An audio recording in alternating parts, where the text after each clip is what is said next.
बेफोर फोरोंजागोन जों बेवहाय खुनु बिदि फिस होनो नाङा। दुलाराय बर' फरायसा आफादा जों जेबो बिदि फिसबो लाया। जों मोनथाम केटेगरि खालामदों। जों खावलायगोन जे फोरोंगिरिफोरनि खामानिया अनलि फोरोंनायल' नङा, बिथांमोनाबो बै ओनसोलाव बड' नेसनेलिज्म बर' माहारियारि बाद बै सुबुंफोरनो बर' रावखौ फोरोंनायजों लोगोसे बै सुबुंफोरनो आंबो बर', आंनि रावा बर', आं बर' हारिनि थाखाय खामानि मावगोन, आं बर' हारिनि हारिमुखौ आं फोथांना लाखिगोन, बैबायदि सेन्टिमेन्टखौ जोङो बे फोरोंगिरिफोरनि गेजेरजोंनो जोङो बिथांमोननि गोसोआवबो सोना होनो हागोन। खुलुमबाय।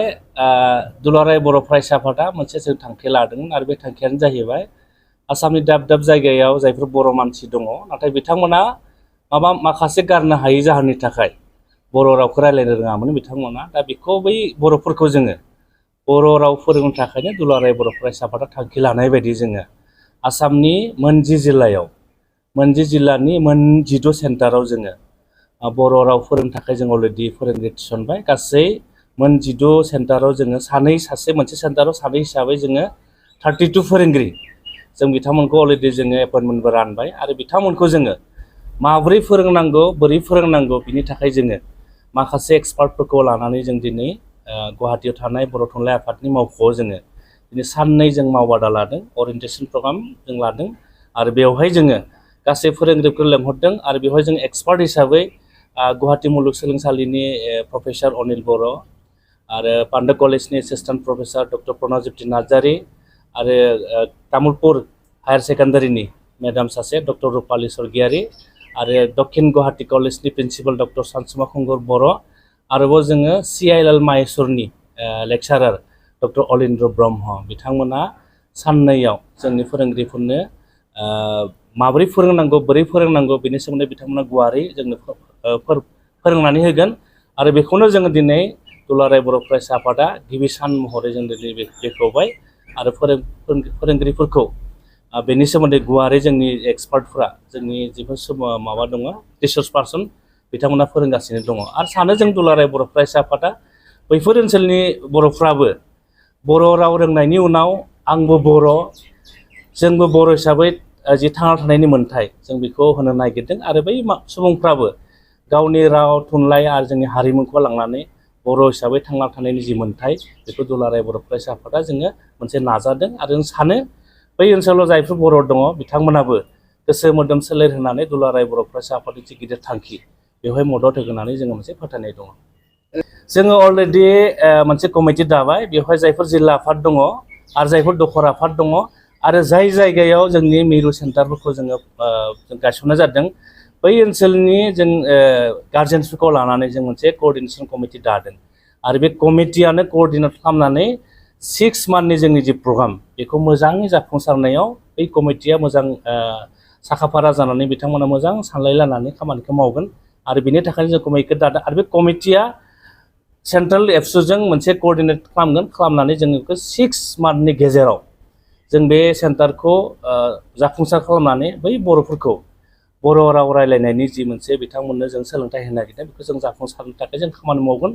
आरो जोङो 16टा सेन्टार मोननायनि उनाव माखासे गुबुन गुबुन जायगानिफ्रायबो जोंनाव बिथांमोननावबो बेबायदि सेन्टारखौ होनांगौ होननानै जोंनो मोनसे बिथांमोना रिकुवेस्ट खालामदों। जों बे जाफुंसारनायनि उनावनो दुलाराय बर' फरायसा आफादा फिन आरो जोङो गुबुन गुबुन जायगायाव जेराव गोनां जादों बेवहायबो बिथांमोननो जों फोरोंथाइ बादाखौ जों होनो थाखाय थांखि लादों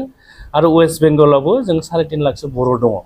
बिथांमोनखौ ससियेल मिडियानि गेजेरजों आरो माखासे जोंनि डाइरेक्टलि बिथांमोना जोंखौ कन्टेक्ट खालामदों जे वेस्ट बेंगलावबो बर' रावखौ फोरोंनांगौ होननानै बिथांमोना जों खावलायहरदों आरो जों दुलाराय बर' फरायसा सानदों जोङो बे जोंनि जि फार्स्ट स्टेप बे जाफुंसार जानायनि उनावनो जोङो जेराव जेराव गोनां जायो दुलाराय बर' फरायसा आफादा जों अरायबो मावनो थाखाय जों राजि। बे बेलायाव जोङो आं खावलायगोन दिनै बर'नि जिफोर माहारियारि संगठनफोर दङ बिथांमोना जोंखौ मदद होनांगोन। बर'नि जायफोर सानसुमै दङ, फोरोंगिरिफोर दङ, दिथागिरिफोर दङ बिथांमोना जोंखौ मदद होनांगोन आरो जाय जायगायाव सेन्टारखौ जों गायसननाय जाबाय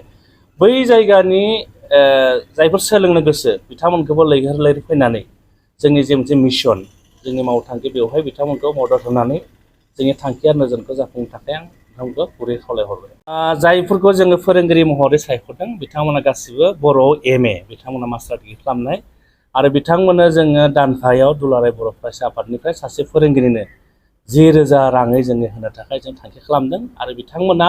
जाय जायगायाव थाहैगोन जाय जायगायाव फोरोंगोन बिनि थाखायबो जों जायफोर सेन्टार दङ बे सेन्टाराव जोङो अलरेडि बिथांमोननि थानायनि थाखाय एकोमोडेसन जों खालामदों आरो आं सानो जायफोर फोरोंगिरिफ्रा दिनै सायख'जाबाय आरो दिनै बिथांमोना ट्रेनिंखौ लादों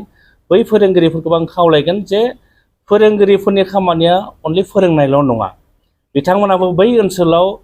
बड' नेसनेलिज्म बर' माहारियारिबाद बै सुबुंफोरनो बर' रावखौ फोरोंनायजों लोगोसे बै सुबुंफोरनो आंबो बर' आंनि रावा बर' आं बर' हारिनि थाखाय खामानि मावगोन आं बर' हारिनि हारिमुखौ आं फोथांना लाखिगोन बैबायदि सेन्टिमेन्टखौ जोङो बे फोरोंगिरिफोरनि गेजेरजोंनो जोङो बिथांमोननि गोसोआवबो सोना होनो हागोन बेखौ जों मोनसे बिजों खालामदों आरो फोरोंगिरिफोरखौ थांनानै बे गासैबो जोंनि जि बिथिं बे बिथिंफोरखौ लानानै जोंनि जायफोर बर' राव सोलोंनो नागिरदों बिथांमोनखौ मोजाङै फोरोंगोन होननानै जोंहा मोनसे फोथायनाय दं बेफोर फोरोंजागोन जों बेवहाय खुनु बिदि फिस होनो नाङा दुलाराय बर' फरायसा आफादा जों जेबो बिदि फिसबो लाया जों मोनथाम केटेगरि खालामदों जों बेवहाय क्लास एलपि स्कुलनिफ्राय आप टु क्लास 7सिम जों मोनसे केटेगरि खालामदों आरो 8निफ्राय आप टु इउनिभार्सिटि लेभेलसिम जों मोनसे केटेगरि खालामदों आरो मोनसे केटेगरिया जाहैबाय जायफोर हाउस वाइफ जायफोर गार्जेन दङ बिथांमोननि थाखाय मोनसे केटेगरि खालामदों आरो बेवहाय जोंनि मोनसे सेन्टाराव सानै फोरोंगिरिया बे केटेगरिखौ बेस खालामनानै बिथांमोना सोलोंथाइखौ होनाय जादों गोजोनथाव खौरां नोंथांमोननि थाखाय लानानै फैदों MRM मेम'रियेल हस्पिटालाव गोबां बेमार फाहामथाय होनायनि खाबु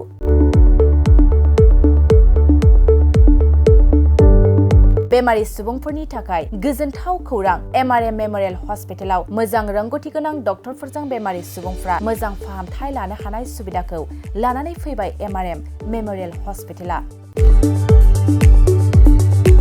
क'क्राझार सहरनि पुलिस पइन्ट आरो अमश्री हटेलनि साखाथियाव थानाय बयजोंबो मिथिसार जानाय MRM मेम'रियेल हस्पिटाला गोबां फेसिलिटिस खाबुफोर फोसावदों MRM मेम'रियेल हस्पिटालनि फेसिलिटिफ्रानो जाबाय critical care medicine emergency medicine paediatrician pathologist general medicine diabetologist OBS and gynae cardiology general surgeon neurosurgery advance laparoscopic ENT surgery department ophthalmologist surgical gastroenterologist neuropsychiatry onco surgery department dermatologist orthopaedics residential medical officer inter facility unit physiotherapy radiologist histopathological department urologist emergency department CT scan X-ray pathology department vaccinator department आरो MRM memorial हस्पिटालाव 24 घन्टा जेब्लाबो खुलाय थागोन लांलाय लाबोलायनि एम्बुलेन्सनि सुबिदायाबो 24 घन्टा थागोन गोबां मिथिनो थाखाय नैबे 9854081948 93655020048 जानबुं नाम्बाराव फन खालामनानै नोंथाङा मिथिनानै लानो हागोन।